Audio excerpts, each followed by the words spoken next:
Allez, on va démarrer. Ça va laisser à tout le monde le temps de nous rejoindre. Donc voilà, on est obligé de respecter ce timing. Donc on démarre à 14 heures. Donc cet après-midi, on a une longue après-midi, encore avec beaucoup de sujets. Alors je vais vous les lister. Nous avons mon espace santé. Nous allons ensuite aborder les référentiels socles avec ProSanté Connect, l'INS, l'appli Carte Vitale, l'interopérabilité et la sécurité. Nous enchaînerons par les services socles avec la messagerie de santé sécurisée, le DMP et l'ordonnance numérique. Nous aborderons ensuite la certification des dispositifs médicaux et nous terminerons par CESALI et le numérique en santé. Ça, c'est pour les tables rondes. Mais la journée ne sera pas finie pour autant. David, qu'est-ce qu'on aura après ? Alors, on terminera cette journée avec une intervention pour prendre un peu de hauteur avec Gilles Babinet, qui est coprésident du CNUM. Pour vous le rappeler, le CNUM, c'est le Conseil national du numérique. L'idée, c'est qu'ils mettent un peu en perspective les défis à relever pour le numérique en santé. Et puis, cette journée se terminera par une allocution qui fera un peu une synthèse de cette journée de notre hôte Thomas Fatoum, directeur général de l'assurance maladie. Alors, on va vraiment tenir le timing parce que monsieur Fatoum devra nous quitter vers 18h15. Donc, nous allons tout faire pour respecter, voire même prendre un peu d'avance. Et je pense qu'ensemble, on va relever le défi puis qu'on va livrer un peu dans les temps. Ouais, on va relever le défi. 18h, Thomas Fatoum sera là et il conclura. Alors, j'invite à nous rejoindre j'aime bien dire sur scène, même si elle est derrière nous, Annika Diniz, Margot Thomas et Julien Allard, parce que pour démarrer cet après-midi, on va faire un petit focus sur mon espace santé avec un point sur le déploiement et le processus de référencement des solutions. À vous. Merci David. Bonjour à tous. Ravi d'être là avec vous aujourd'hui. Et effectivement, on va vous partager quelques actualités, mais je pense que vous avez déjà beaucoup d'informations sur mon espace santé. Mon espace santé, c'est une réalité aujourd'hui. C'est une réalité qui touche tous les assurés. Donc, comme vous le savez, on a commencé, on fait les choses par étapes progressives, avec un démarrage en janvier 2022 avec deux fonctionnalités qui étaient le dossier médical qui permet de déposer des documents et de les échanger avec les professionnels de santé, eux, via leur DMP. Et puis aussi le profil médical, qui est vraiment la partie personnelle de chaque usager qui peut renseigner son histoire de santé. Puis la messagerie sécurisée de santé. Donc, on a des échanges possibles avec la MSS des professionnels, avec leurs patients, les professionnels étant à l'initiative de cet échange. Dès novembre, donc on l'a annoncé il y a quelques semaines, on a ouvert le catalogue de services avec un certain nombre de services, 15, qui ont été référencés. Le GIE vous parlera de ce processus de référencement avec aujourd'hui des services qui n'échangent pas encore de données avec mon espace santé, mais qui auront vocation dans le courant de l'année 2023 à échanger les données avec mon espace santé. Et puis, courant 2023, on aura l'agenda et les rappels qui permettront de, par exemple, donner des alertes, des rappels pour le dépistage pré-vaccination. Le déploiement. Donc aujourd'hui, et c'est peut-être ça quand même qu'il faut souligner, c'est l'ampleur du dispositif. Aujourd'hui, on a créé 65,4 millions de mon espace santé et des DMP qui vont avec. La cible, enfin, le potentiel était de 69 millions, qui sont donc les assurés d'un régime d'assurance maladie français. Et ils ont tous été informés à deux reprises, soit par mail quand on a leurs coordonnées, soit par courrier papier. Une première fois pour les inciter à activer leur Mon Espace Santé, puis au bout d'un délai, leur dire « votre Mon Espace Santé a été créé ». Et donc, tout le monde a eu cette information. Aujourd'hui, donc, comme vous le savez, la création automatique n'est lancée que dès lors que la personne ne s'est pas opposée. Donc aujourd'hui, moins de 2% des personnes ont exprimé une opposition à la création, alors opposition ou fermeture, à la création de leur Mon Espace Santé. Donc maintenant, on peut dire que du côté des professionnels de santé, on est vraiment sur quelque chose de très marginal, alors que c'était un des points un peu d'irritant côté DMP, c'est qu'on ne savait pas s'il y avait un DMP, pas un DMP. On les créait, donc c'était le principe de l'opt-in. Avec ce principe de l'opt-out, majoritairement, tout le monde a un Mon Espace Santé aujourd'hui. Donc, ils peuvent, dès lors que Mon Espace Santé est créé, un professionnel de santé peut l'alimenter, un professionnel de santé peut envoyer un message par messagerie sécurisée. Et quand c'est le cas, dans sa messagerie personnelle, la personne reçoit une notification. Donc, en matière d'usage, aujourd'hui, on crée Mon Espace Santé et après, il faut que la personne fasse une démarche active qui est activer son Mon Espace Santé. Donc, aujourd'hui, on a 7,2 millions de Mon Espace Santé activés. Ça fait à peu près 10% des personnes. Et chaque mois, on a 600 000 activations supplémentaires. Et on compte aussi, justement, avec la partie professionnelle de santé, chacun reçoit une notification, mais que ça incite encore plus à activer le Mon Espace Santé. On a aussi un usage côté côté usager, puisque 7 millions de documents ont été ajoutés par le patient lui-même depuis le mois de février. Et on a des certificats médicaux, les directives anticipées, les résultats de biologie qui ont été saisis par le patient lui-même. Puis, il y a eu aussi un début d'appropriation de ce qu'on appelle donc le profil médical, avec 42% des personnes qui ont ajouté au moins une mesure, parce qu'ils peuvent saisir, vous connaissez tous Mon Espace Santé, je suis sûre que vous l'avez activé, le poids, la taille, la tension. Et puis, ce qu'on voit aussi, c'est qu'il y a quand même, les gens reviennent, puisque d'un mois sur l'autre, alors ce n'est pas non plus un outil qu'on utilise forcément tous les jours, mais on a 30% de visiteurs qui reviennent d'un mois sur l'autre. Par ailleurs, au moment du lancement, on avait un produit qui était en web avec une partie responsive. On a fait l'application mobile qui est disponible depuis le mois de mai. Aujourd'hui, on est à 540 000 téléchargements et elle permet, du coup, de manière plus ergonomique, à partir du smartphone, d'accéder à l'ensemble des fonctionnalités. Alors, on a eu un petit délai puisque en fait, l'application est venue rattraper quelque part un peu de retard. On est maintenant quasiment ISO entre le site web et l'application.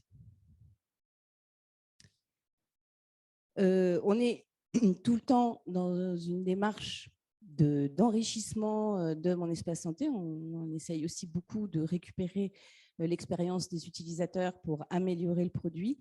Un des points importants, c'est de se servir aussi de Mon Espace Santé pour faire passer des messages de prévention. Donc, sur la page d'accueil, vous avez un ensemble de messages de prévention en santé et que l'on met à jour régulièrement. En ce moment, par exemple, c'est la grippe, cet été, c'était la canicule. On essaye vraiment de donner les conseils et les bonnes informations aux usagers en lien avec l'actualité. Et puis, on apporte aussi dans la rubrique vaccination le calendrier vaccinal théorique qui est adapté en fonction de l'âge de la personne, ce qui permet de savoir quels sont les vaccins à faire, les prochains vaccins à réaliser. Voilà, ça c'est l'exemple de la copie d'écran. Et puis, comme je le disais, on a un souci permanent de récupérer les retours utilisateurs au niveau du terrain. Et on a donc mis en place des évolutions qui permettent d'améliorer l'expérience utilisateur. La première évolution, c'est de pouvoir classer du point de vue de l'usager. Ce n'est pas visible du côté professionnel de santé, ces documents de santé dans des rubriques et des dossiers. Le deuxième, c'est d'améliorer, alors ceux qui ont connu le tout début de l'affichage de l'historique de remboursement, c'était quand même pas super ergonomique. Donc maintenant, on a créé une rubrique qui s'appelle Mon histoire de santé et qui présente de manière beaucoup plus lisible le parcours de santé qui va petit à petit s'enrichir avec les éléments du profil médical. Voilà. Et c'est beaucoup plus joli. Et puis, évidemment, on ne fait que commencer. Devant nous, on a encore beaucoup d'étapes à franchir. Donc, d'ici quelques, j'espère, semaines. Nous allons, parce que c'est un des points irritants aujourd'hui avec mon espace santé sur l'application mobile, c'est qu'on n'avait pas encore pu mettre la biométrie, reconnaissance l'empreinte et faciale. Donc là, la version va sortir, c'est imminent, donc c'est une grosse amélioration en matière d'expérience utilisateur, puisque on est sur quelque chose de sécurisé et donc on a un OTP, donc c'est parfois mal perçu par les utilisateurs. Donc je pense qu'avec l'appli, du coup, ça va simplifier le parcours. Nous avons aussi des travaux sur la mise en œuvre d'un carnet de santé de l'enfant numérique, avec d'ici la fin de l'année, de la même manière qu'on parle de prévention et qu'on a mis les vaccins, évoquer aussi les conseils aux parents, pour ceux qui ont déjà vu le carnet de santé de l'enfant en fonction de l'âge de l'enfant, le calendrier vaccinal qui est déjà dedans, les courbes de croissance. Et puis, notre objectif, c'est à la fin d'avoir l'ensemble des comptes rendus d'examen du carnet de santé de l'enfant dans mon espace santé. Et puis, l'agenda médical qui permettra de centraliser les rendez-vous, soit renseignés manuellement par l'usager, soit en provenance des applications qui seraient référencées et qui proposent de gérer des rendez-vous. Et puis, avec ça, s'en servir aussi pour faire de la prévention, aider le patient à organiser ses dépistages, ses vaccins grâce à cet agenda. Et puis, le catalogue de services, donc, qui est notre dernière nouveauté et qui paraît simple comme ça, mais le GIE, l'ANS et ceux qui ont passé le référencement savent que ça n'a pas été un long fleuve tranquille. Donc, aujourd'hui, l'objectif, c'est de dire finalement, mon espace santé, c'est une plateforme, c'est cher à Dominique et Laura, et donc il faut laisser la place à une offre publique ou privée complémentaire de mon espace santé, qui d'une part, grâce au référencement, permettent de se retrouver dans un monde très foisonnant de l'e-santé, ce qui permet aussi aux éditeurs et industriels d'avoir ce tampon, de permettre les partenariats publics-privés pour justement aider aussi l'ensemble de l'écosystème à valoriser son offre, et puis, in fine, bien sûr, améliorer la qualité du service rendu des usagers, et notamment avec la fonctionnalité à venir. Mais vous imaginez que c'est une fonctionnalité qui est pas simple, puisqu'on est sur de l'échange de données et des données sensibles, donc on a quand même des enjeux de sécurité, d'opérationnalité, ce qui va permettre d'enrichir mon espace santé avec toutes les fonctionnalités et inversement d'ailleurs de l'offre existante. Donc ça peut être des sites internet, ça peut être des applications. Alors on est sur santé et bien-être, modèle économique gratuit ou payant, acteurs publics ou privés. Donc, on a aujourd'hui, on commence à avoir, et on vous le présenter, déjà un peu une idée du type d'applications ou de sites qui se sont positionnés, le suivi des traitements, les mesures, beaucoup avec les objets connectés, les prises de rendez-vous, le suivi de certaines pathologies, des conseils aussi, et puis les portails établissements, notamment les portails patients, qui se sont positionnés. Et donc, je passe la parole aux collègues du GIE sur la suite.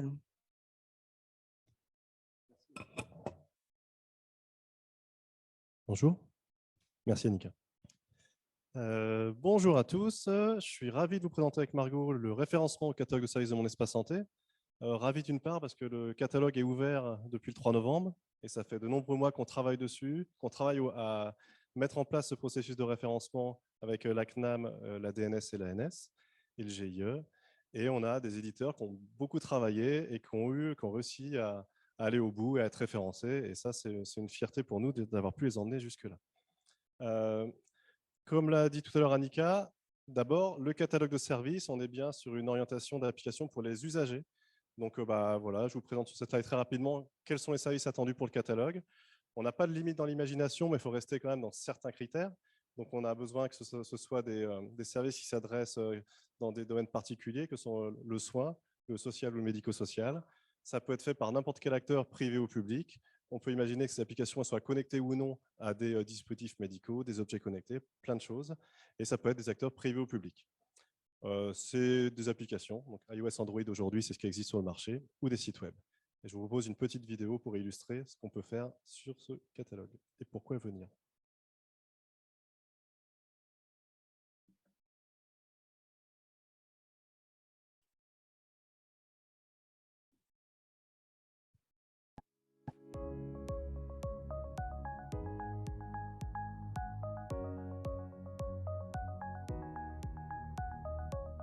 Mon espace santé est un espace numérique individuel mis à la disposition de chaque citoyen par l'État et l'assurance maladie pour lui permettre de stocker ses informations médicales et de les partager avec ses professionnels du monde de la santé.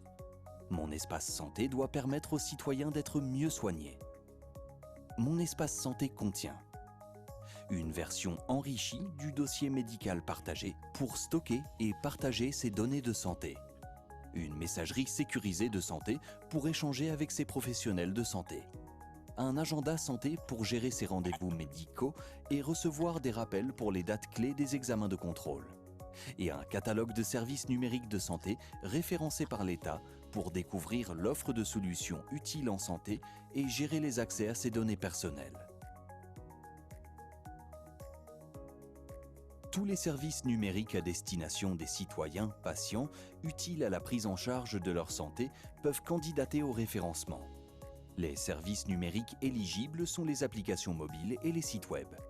Ils doivent obligatoirement s'adresser aux usagers, patients, citoyens, et être édités par des acteurs publics ou privés dans les secteurs sanitaires, santé et bien-être, médico-social et social. Ils peuvent être reliés ou non à un ou plusieurs objets connectés, gratuits ou payants, des dispositifs médicaux ou non.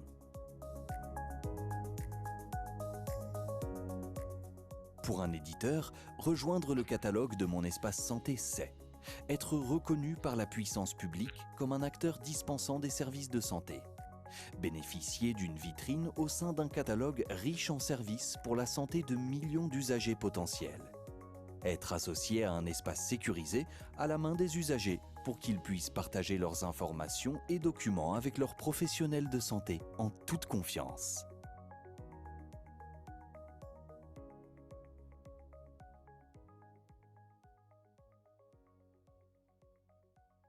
Alors, la musique douce, c'était fait exprès. C'est après le déjeuner, vous êtes dans les fauteuils, et c'est pour vous détendre, pour vous parler du référencement et du processus en tant que tel. Et vous allez voir, c'est très simple.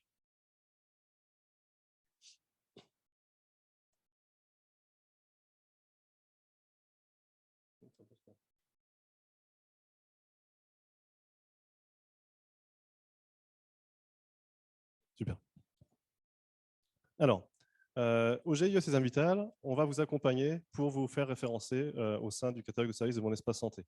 Mais avant, la première étape, c'est un prérequis, c'est la vérification de la conformité par rapport à la doctrine du numérique en santé. Il faut que votre application elle respecte ces critères socles qui permettent un peu d'aller plus loin et de candidater. Pour ce faire, ça se passe sur le portail de l'ANS, le portail Convergence, où là, vous avez un certain nombre de questionnaires sur le volet technique qui va être à répondre. Ce sont des questions sur l'urbanisation, la sécurité et l'interopérabilité. C'est une plateforme, il y a un certain nombre de questionnaires, il faut pouvoir y répondre, et il faut surtout avoir une certaine méthodologie et une organisation.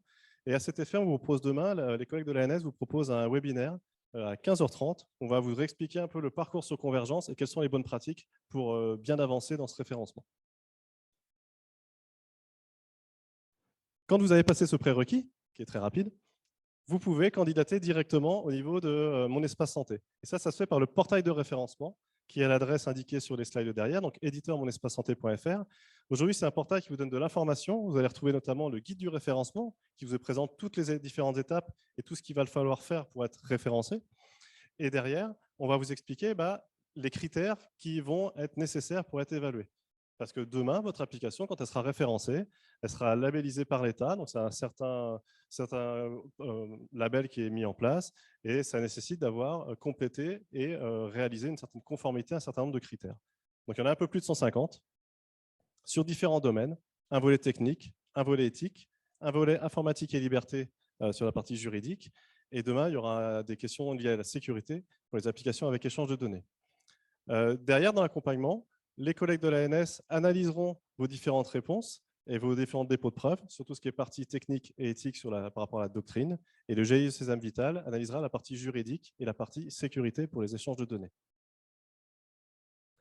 Vous pouvez candidater depuis le 31 mars.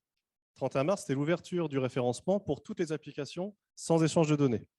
Donc, ça permet aux éditeurs de venir dans un premier temps, mais on accepte tout le monde. Donc, même si vous souhaitez échanger de la donnée, même si les API ne sont pas encore finalisées, elles seront en début d'année. Le référencement ouvrira au trimestre 1 pour les applications avec échange de données, mais venez dès aujourd'hui, parce qu'il y a un tronc commun à passer, et passez déjà ces étapes et faites-vous référencer sans échange de données. Au premier trimestre, en 2023, si votre partie technique de vérification administrative ou autre est passée, vous aurez forcément des tests d'accrochage, parce qu'il y a des API qui seront mis en place qui vous permettront d'échanger avec mon espace santé. Donc, il y aura un certain nombre de vérifications qui se feront par rapport à ces accès aux API.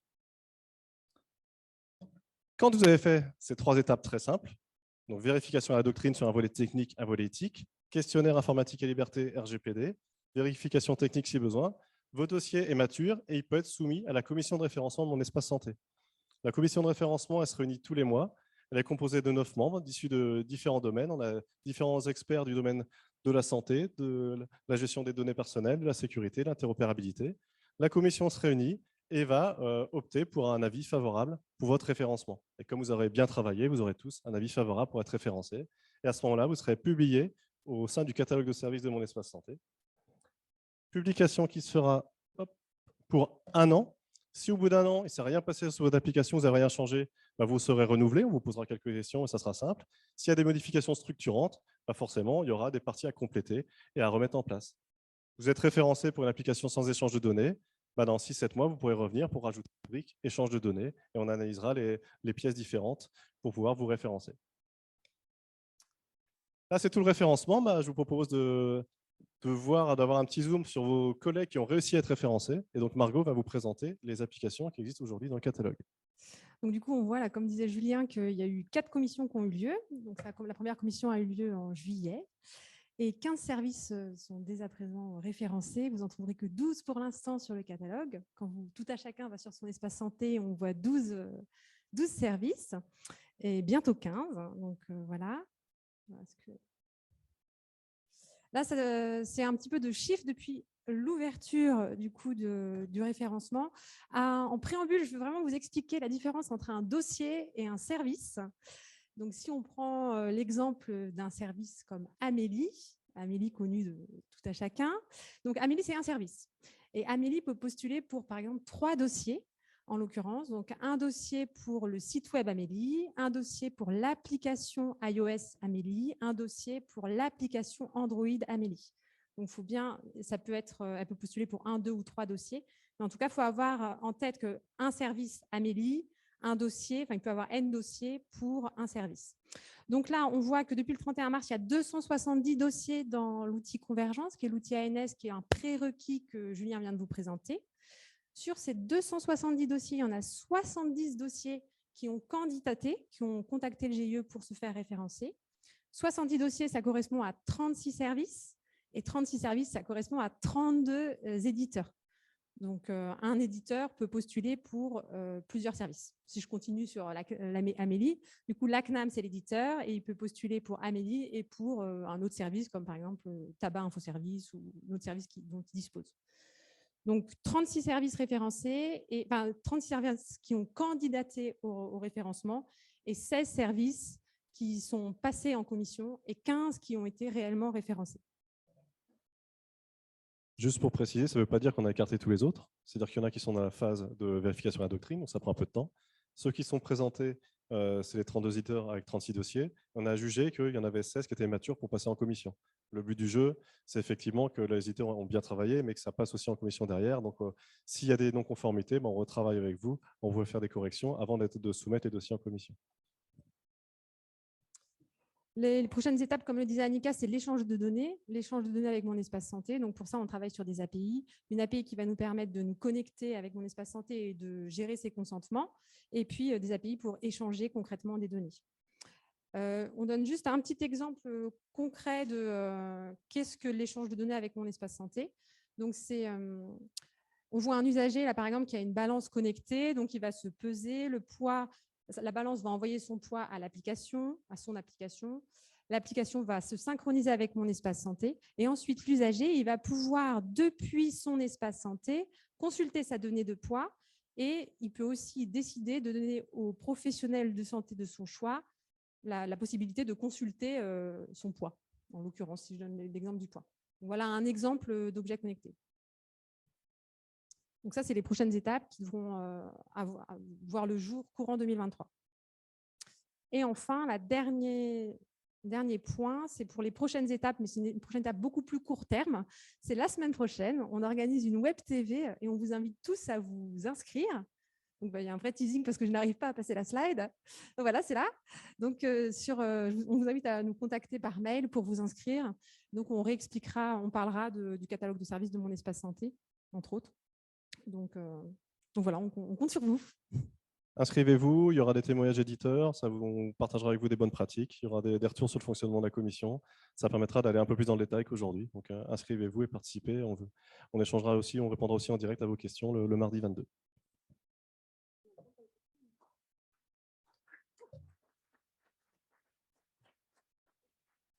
Eh bien non, puisque nous avons un impératif de timing très serré, donc pas de questions. Mais nous en avons eu beaucoup qui sont arrivés sur le chat. Non, mais donc on a un rendez-vous le 22 novembre de 11h à 12h30 et alors là, je m'engage à ce qu'on réponde à toutes vos questions lors de cette web TV de la semaine prochaine.